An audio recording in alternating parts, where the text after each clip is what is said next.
Buenas tardes, compañeros. A continuación presentaremos el seminario del desarrollo embrionario de reptiles, específicamente de la especie Gopherus moravcae. Este equipo está conformado por mis compañeros Cáceres Bejarano Fernando, Razo Cepeda Cristian y su servidora Marroquín Grada Mónica Lilian. Las tortugas del orden Testudinata tienen caparazón de hueso y piel, usualmente recubierto de escama, placas o escudos. Dentro de este se localiza el cuerpo, la cabeza, piernas y cola que son retráctiles. Las mandíbulas, aunque no tienen dientes, están recubiertas de placas cerradas y con bordes afilados. El género Gopherus se conforma por aproximadamente 6 especies reconocidas, entre las que figuran Agassiz, Berlandieri, Epcudei, Flavomarginatus, Moravcae y Polyphemus, pertenecientes al sur de los Estados Unidos y el norte de México. Especies conocidas por ser corpulentas y de baja velocidad, además de poseer patas adaptadas para cavar, con huellas similares al elefante. Las tortugas de desierto del género Gopherus son el único género de tortugas de la tierra de la familia Testudina de Norteamérica. Son nativas del sur de Estados Unidos y del norte de México, como ya se mencionó. Se distribuyen desde los desiertos de Arizona y Colorado, los desiertos de Chihuahua y Sonora, hasta pastizales semiáridos de Coahuila y Sinaloa. Las tortugas del género Gopher se caracterizan por cavar madrigueras muy profundas y de gran tamaño, donde pasan la mayor parte del tiempo, cuando no se están alimentando. Estas son principalmente herbívoras y su dieta consiste en su mayoría de pastos y leguminosas. Debido a que son excavadoras, pueden por lo tanto alimentarse de pequeñas moras, frutas, carroña y excrementos. Es raro encontrarlas bebiendo agua directamente, ya que generalmente la obtienen de los alimentos que ingieren. Las tortugas de este género pertenecen al reino Animalia, del filum Chordata, del subfilo Vertebrata, en la clase Reptilia, del orden Testudines, familia Testudinidae, género Gopherus, y nuestra especie en particular es Gopherus moravcae. A continuación vamos a mencionar las características principales del aparato reproductor de esta especie. El aparato reproductor femenino se caracteriza porque está formado por un par de ovarios lobulados que se encuentran suspendidos por el mesovario. Y bueno, una característica de esta especie es que el ovario izquierdo se encuentra más desarrollado que el ovario derecho. También presentan un par de oviductos que se encuentran en posición lateral a los ovarios y estos oviductos presentan diferentes regiones. En el extremo anterior del oviducto se encuentra el infundíbulo, cuya función es recibir a los ovocitos maduros. La porción media del oviducto se encarga de formar a las cubiertas interna y externa del cascarón y por último tenemos la vagina y la cloaca, cuya función es recibir al órgano copulador del macho. El aparato reproductor masculino de esta especie está conformado por un par de testículos que presentan túbulos seminíferos que, de la parte terminal de cada testículo se conecta al epidídimo mediante los conductos eferentes. El extremo posterior del epidídimo se continúa con los conductos deferentes y con glándulas accesorias. Estas glándulas se encargan de producir el líquido seminal y están conectadas al conducto eyaculador.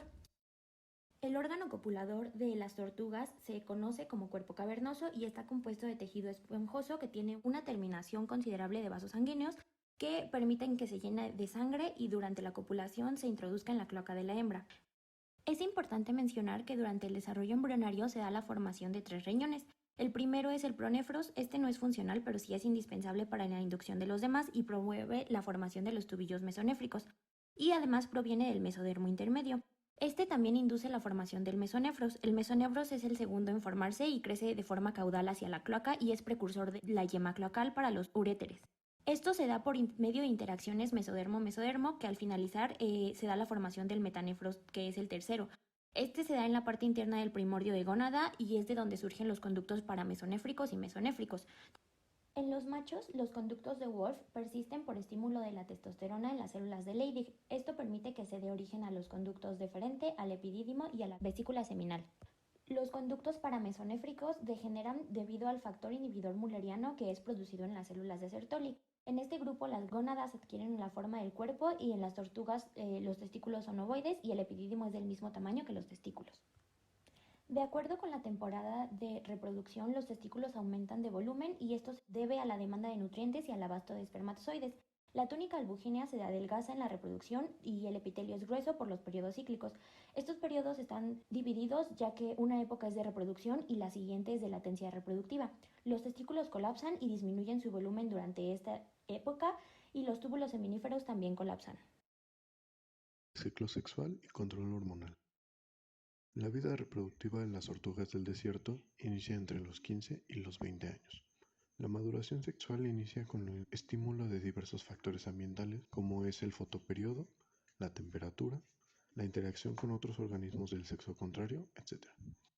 Los periodos reproductivos son anuales, donde las hembras se ha observado que las principales hormonas relacionadas con la reproducción son la testosterona, el estrógeno, la progesterona y el estradiol. La maduración de los folículos se lleva a cabo en aproximadamente 3 años. En el primero se da la previtelogénesis, donde el núcleo lleva a cabo una metamorfosis, donde hay una amplificación génica y se transforma en vesícula. Se comienza a sintetizar RNA ribosomal 5.8S y RNA de transferencia 4S, mientras que en el citoplasma se comienza a generar un gradiente de mitocondrias y ribosomas hacia el polo animal. El estímulo de estrógeno en el hígado provoca la síntesis de vitelogenina, que viaja vía hemolinfa a los folículos y se almacena como fosvitina y lipovitelina en plaquetas vitelina. En el segundo año, el gradiente de vitelo se da hacia el polo vegetal. Se sintetiza RNA ribosomal 18S y 28S, RNA mensajero con el linfosoma y RNA mensajero para síntesis de proteínas estructurales. Glucoproteínas ZP1 a ZP3, lipoproteínas, enzimas como DNA polimerasa y RNA polimerasa. Para el tercer año, este folículo tiene evidentes los polos, animales y vegetales, una cubierta vitelina, gránulos de vitelo, gránulos corticales, estos resultados de la transformación del aparato de Golgi, y los receptores de progesterona desbloqueados. La gametogénesis inicia con las células germinales primordiales, que se originan en la blástula, en el polo vegetal, en la región endodermal. Estas migran por movimientos pasivos. Al terminar la gastrulación, inicia organogénesis. El mesodermo intermedio forma el primordio de gónada, con corteza y una médula. Las células germinales primordiales viajan por los vasos sanguíneos y colonizan el primordio por quimiotaxis. Se encuentra en la parte cortical. Después de colonizar, el epitelio prolifera por mitosis y se genera la primera serie de cordones sexuales, que introduce las células germinales primordiales hacia la médula. Esta estructura son una gónada indiferenciada. Las células primordiales germinales, las cuales proceden del endodermo dorsal del saco vitelino, van a migrar a los primordios de gónadas y generarán ovogonia por procesos mitóticos. De estos, algunos van a sufrir un proceso de mitosis, pasando a ser ovocitos primarios. Estos se rodearán de una capa de células foliculares aplanadas, volviéndose folículos primordiales, donde estos comienzan a dividirse por meiosis. Pero por arresto nuclear se detiene en profase 1 diproteno. Esto da un número determinado de folículos primordiales a los individuos, hasta que los estímulos de hormonas sexuales durante la pubertad permiten la activación y la continuación del proceso. Esto sucede por una serie de factores ambientales, los cuales son interpretados por el hipotálamo. En este se liberan las hormonas gonadotróficas de carácter peptídico y viajan vía sanguínea por plexo primario hacia plexo secundario en la hipófisis. En esta, a su vez, la adenohipófisis es la cual genera las hormonas sexuales de las células beta. Estas son FSH y LH, las cuales viajan vía sanguínea hasta las gónadas ya bien desarrolladas. En las gónadas, FSH entra a las células foliculares por receptores de membrana. En esta forman la activación y síntesis de la aromatasa. En cambio, LH llega a las células de la teca interna y generan testosterona a partir de colesterol, derivado este de la membrana citoplasmática. La testosterona atraviesa la membrana por su carácter esteroidal y llega a las células foliculares, formando con la aromatasa una hormona esteroidal conocida como estrógeno. Los estrógenos permiten la maduración y la formación de los folículos.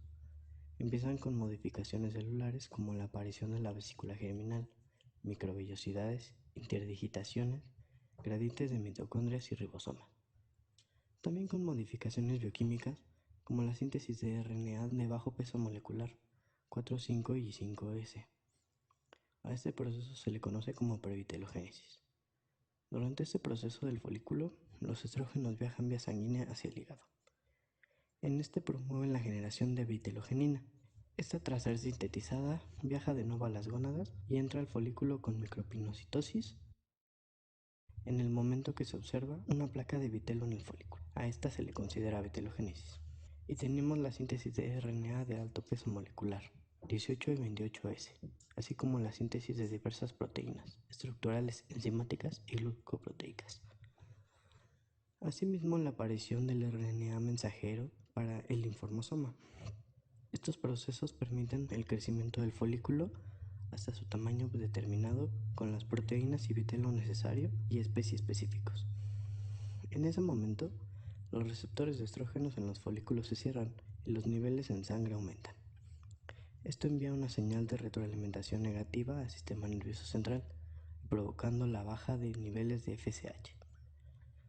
Los niveles de FSH bajos provocan que LH aumente y que en la teca interna se dé la formación de progesterona. La progesterona desarrolla la ovulación y el desbloqueo.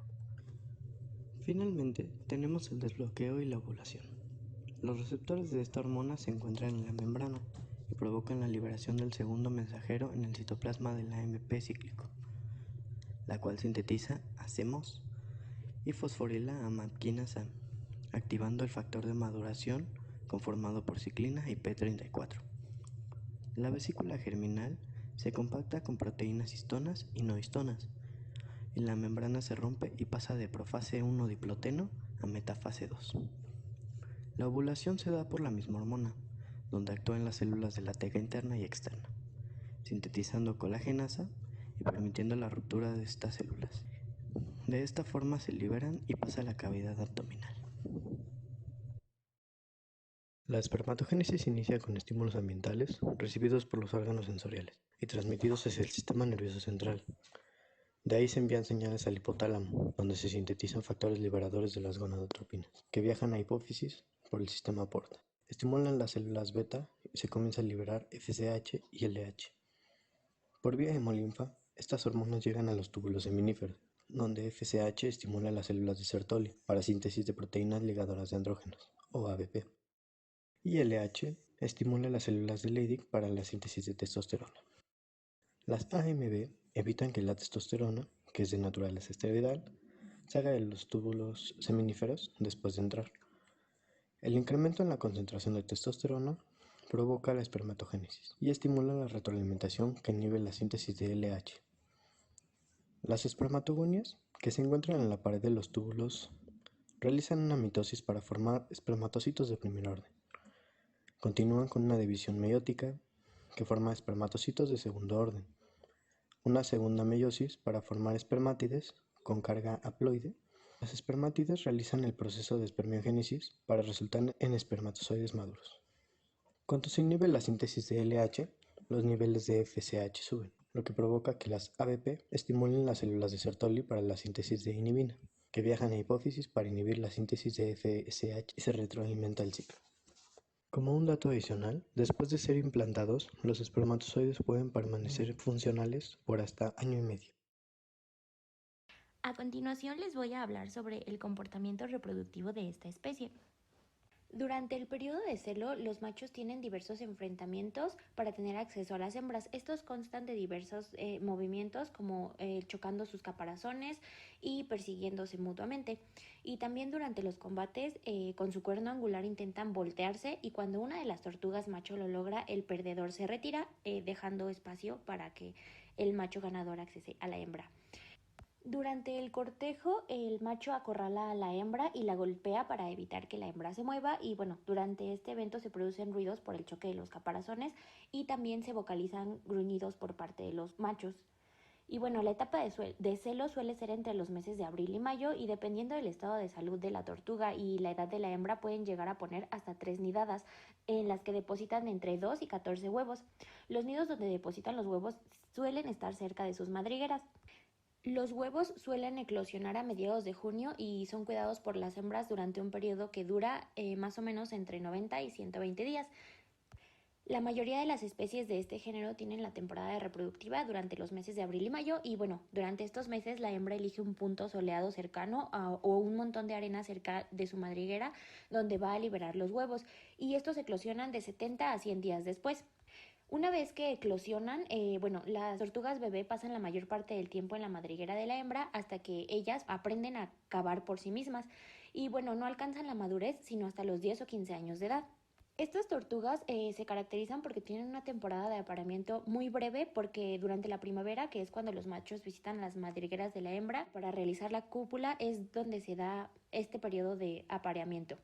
Y actualmente esta tortuga se encuentra entre las especies protegidas por la norma 059 de Semarnat debido a la reducción de hábitat, a la cacería furtiva y al tráfico ilegal de especies a los que se ha visto sometida y amenazada esta especie. La fertilización de las tortugas del género Gophaerus es interna y durante la copulación el semen se almacena en el primer tercio anterior del oviducto y se caracteriza porque puede permanecer ahí hasta por 1 año y medio. El proceso de fertilización, como acabo de mencionar, se da en el primer tercio anterior del oviducto y después el cigoto continúa descendiendo por el oviducto donde se forman las cubiertas terciarias. Los fenómenos de la fertilización que se encadenan durante este proceso son el aglutinamiento, que consta del proceso en el que los gametos se atraen por quimiotaxis con ayuda de las gamonas. Y al momento de contacto entre ambos gametos inicia la activación, primero con la reacción acrosómica, donde el contacto de los gametos provoca la entrada de calcio, estimulando la síntesis de hialuronidasa y esta lisa las gelatinas. A continuación hay entrada de iones sodio y salida de hidrógeno en el espermatozoide. Esto provoca un cambio de pH, lo que activa la actina polimerasa y entonces hay una síntesis de proteínas estructurales que forman el cono de fertilización. Cuando la actina forma los filamentos acrosómicos con acrosina y bindina en la parte apical, la acrosina lisa la cubierta vitelina y la bindina se une a los receptores que son específicos y el ovocito se desbloquea emitiendo el segundo cuerpo polar.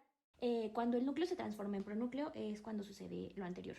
Las membranas del cono y las del ovocito se fusionan y es cuando se da el cambio de penetración, donde el núcleo del espermatozoide da un giro de 180 grados y los centriolos quedan en la parte anterior. Entran las histonas, salen protaminas y se forma el pronúcleo masculino. Una vez que ya están formados ambos pronúcleos, estos llevan a cabo el camino de copulación y se dirigen al centro del cigoto, donde se da también el camino de segmentación y posteriormente la anfimixis. Y esto da como resultado una célula huevo con carga 2N. De manera paralela se lleva a cabo también la reacción cortical primaria. Dicha reacción se caracteriza principalmente porque hay un cambio en el potencial de membrana y también se da la reacción cortical secundaria, donde primero hay una entrada de calcio que es la que provoca la fusión de membranas del ovocito y la parte apical del cono.